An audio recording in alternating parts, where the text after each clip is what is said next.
Hello and welcome back to the Baggies podcast YouTube channel, where of course we're giving you all the latest news, views and opinions on all things Albion. We are back again today with the final instalment of our Keep, Sell or Loan series for the summer of 2022. Of course, this is sort of our first, last season was our first sort of real season as a fully fledged podcast and YouTube channel, doing things sort of for every match. So I think this is the first instalment of this series for this year, and then of course next summer we'll hope to do another just like this. So yeah, of course we've been through the goalkeepers and defenders in part one. Of course all the remaining parts will be down in the description. Midfielders, we then went and did the second part, and now it's time for that third and final part where we'll be talking about the forwards at West Bromwich Albion as to who should be kept, sold or sent out on loan. Yeah, of course, it's a slightly shorter part because there's only really 5 forwards to choose from. These are kind of the strikers, even though some of them have played a little bit elsewhere for Albion so far in their careers. But yeah, before we crack on, make sure you subscribe for all your latest Albion transfer updates. Of course, throughout the summer, any transfers that go through will be, of course, straight on it as quickly as we possibly can. Make sure to subscribe and make sure you comment your thoughts on who should be kept, sold or sent out on loan. Loving your interactions so far, and I'll be sure to catch up with some of those comments soon. But yeah, let's crack straight on. It's Keep, Sell or Loan, the Forwards edition. You're watching the Baggies Podcast YouTube channel. For match previews, match day vlogs, match reactions and more, make sure to subscribe to the Baggies Podcast YouTube channel. Let's crack on. Of course, the strikers, the forwards, this is how it kind of goes on the Albion website. That's how I've kind of trying to mirror the series in terms of going for players that are in the similar positions as to the club website. Of course, a few of these will have played on the wing, midfield, that sort of thing. But today, we're just chatting through these forwards. There's 5 to get through. Let's start off with Daryl Dike. I just can't believe I've forgotten about him because I was so excited for his signing, and I remember you guys, of course, getting yourselves hyped up. I know there's a lot of American following on the YouTube channel now, so yeah, hello if you're from around there. But of course, coming to watch Daryl Dike, who's of course joined Albion, £7.5 million fee, came in the 1st of January, the first day of the window. We knew that Daryl Dike was the #1 target of Valérien Ismaël, who had him at Barnsley. We saw him on his debut at QPR. We saw what he could do in that one. We saw him flick a beautiful ball round the corner to Karlan Grant by a header. We saw him floor Yohan Barbe into the advertising hoardings. It's impossible to forget him, really, Daryl Dike. It's impossible to kind of forget the way that he's come into the club, and we thought he was going to be that instant impact. We saw him against Peterborough, of course, playing his first few minutes from the off, and I think we kind of got a glimpse of what we could expect from him. It's been a while since we've had that kind of real striker in the squad that's not been alone. He's a really strong guy, possibly too strong, I think, for his own good, but I think, of course, he got that horrific hamstring injury, then got a knee ligament injury in the same leg to set him back even further. We thought we'd see him for the running, which could have been the difference, let's face it, for us getting playoffs. We didn't want us to get playoffs, of course, because our squad would absolutely flop like a fish in the Premier League. But Daryl Dike, I think he's prolific at this level. We know that what he can do. We knew what he could do at Barnsley. We saw exactly what he could perform, what he could achieve. He's already the top 5 strikers in this league, in my opinion, at the moment. Including those who have come down from the Premier League. I think it'd be great to see him finally get started and finally get his first goals in Albion colours. Of course, we saw that Peterborough game. He was trying a little bit too hard, in my opinion. I think, especially with the chances that he had, I think he'd have buried those on any other day. And I think, you know, against the poor Peterborough side, he would have buried those. So yeah, I think Dike, we've missed him a lot. I think he's a player that I think will be like a new signing when we sign him, because he technically still is that. He's only played 84 minutes of football for Albion so far. Yeah, I just think he's the real deal. I know there's a lot of an American following on here for subscribing to the channel whilst when Daryl Dike signed on that 1st of January. So I know that you want to know about him, and for me, he's still the real deal. Still very much first choice in terms of strikers, and will be like that new signing when we get him in and when we get to see him. So yeah, looking forward to Daryl Dike kind of getting the ground running. So I think the pressure's slightly more off him now, if I'm honest. I think now that we've kind of gone through that season and we've had his little debut, but he's been away for such a long time. I think it's fair to say that our expectations have gone off a little bit. So I can kind of feel that the pressure is lifted a little bit from his shoulders, in my opinion. But yeah, let me know what you think about Daryl Dike. But let's go and see what you guys think. You guys, of course, been voting for every single player in this series over on Twitter. If you're not on Twitter, Just make sure to comment your thoughts down below. And yeah, at the Baggies Pod, if you want to go and check those out and be involved in future polls. Let's start off with the keep section. 95% of the fan base say that Daryl Dike is the one to keep, and I completely agree with every one of you. I think he's definitely to keep. He's one of these assets that you can kind of see lasting a few years, and maybe, I think he could be worth £20 million if he gets going in the Championship. Maybe if he gets us promoted, you never know.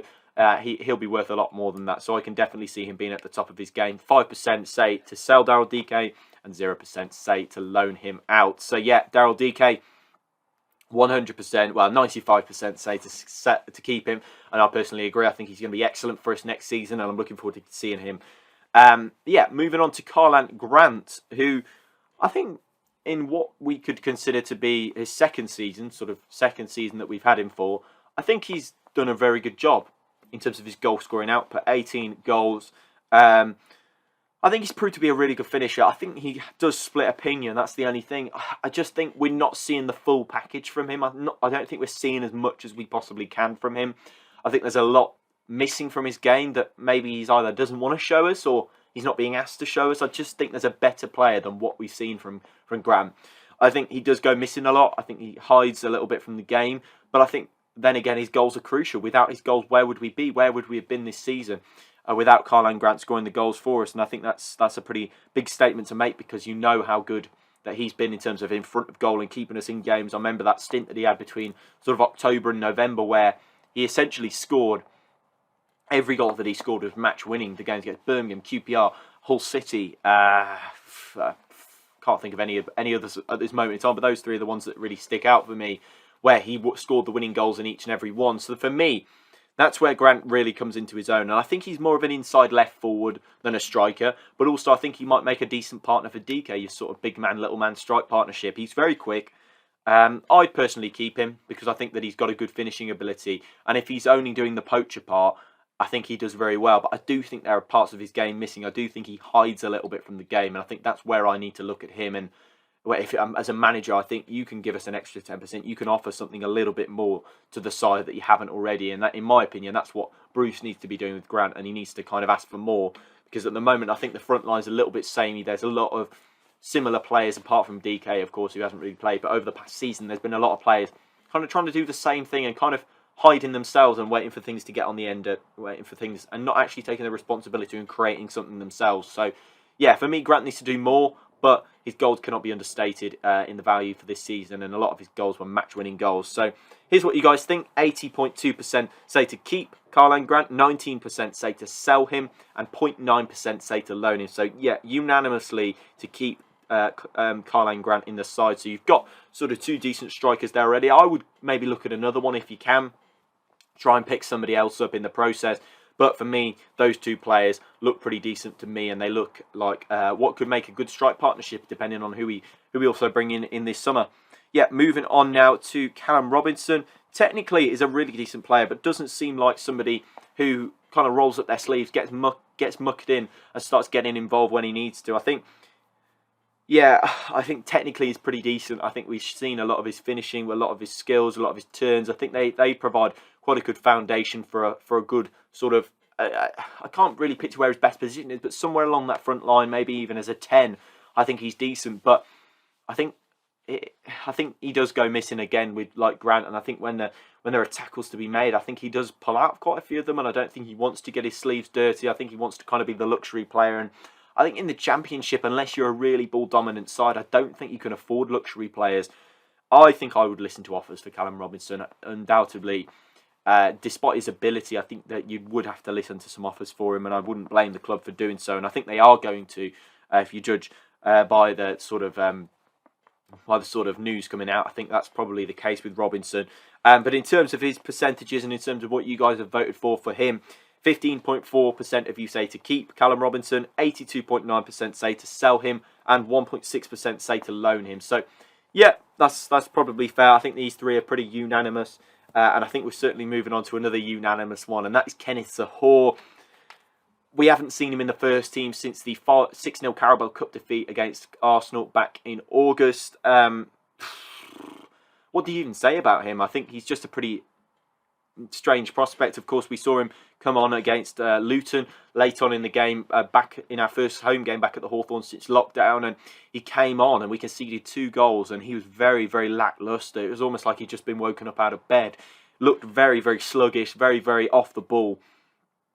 I think he had plenty of chances. He's had plenty of chances at West Brom, but I think he's shown absolutely no signs of recuperating that £8 million that we spent. I actually think he's a decent footballer, but I think the battle is not being won in his mind. I think he looks like he's not ready for the game. He always looks like he's not quite involved in it when I've seen him play. So for me, Zohore, I think 8 million is just a really, really poor transfer decision. I think it was Luke Dowling at the time who sort of cooed at that one. So I wouldn't be keeping Kenneth Zohore at all. I'd be letting him go at opportunities. You're probably going to have to sell him at a very big loss and probably 0 million. You're talking free transfer to somebody who will just take him, because you need to get him off the books. He's one of the highest earners. Still, I think, a year left on the contract. He's either going to be released or he's going to be let go for free this year. And why would you want to leave? I think he's been earned a very handsome amount for what is essentially just training. But we'll see what Steve Bruce does with him next year. Perhaps he can reinvent him back into the side. But ultimately, I can't see anybody coming in for him. I can't see anybody looking at him. So, yeah, unanimously, once again, keep 5.3%, 93.9% say sell, and 0.8% say to loan him out. So, yeah, Zohore pretty unanimous with him. And Callum Morton, the final forward, the final player of this keep, sell or loan series. An interesting one for me. 22 years old, on loan at Peterborough United last season. For the second half of last season, only played 7 games, but didn't manage a goal. He's had loans at Northampton Town, Lincoln City, and Fleetwood Town as well. I just don't think he's been very prolific at any of these. That doesn't tell me he can really score goals in the Championship. I think it's either he plays for us or you let him go. I think at 22, it's got to be an age where you're thinking he's either ready or he's never going to be ready. I think as a striker especially, he's pretty late bloomer really. I think we got him from Yeovil back a few years ago. I think it's an interesting one. I think you either let him go permanently, or I think you keep him around the squad. And of course, that'll be up to Steve Bruce. I probably keep him at the moment with the way that the striking lineup looks to be working out. If you let him go of Zohore and you let him go of Robinson, then you've got 3 strikers there that you could work with. And then maybe it depends if you bring somebody in, then that determines whether you can let him go. 30.1% say to keep Callum Morton, 24% say to sell, and 45.9% say to loan him out.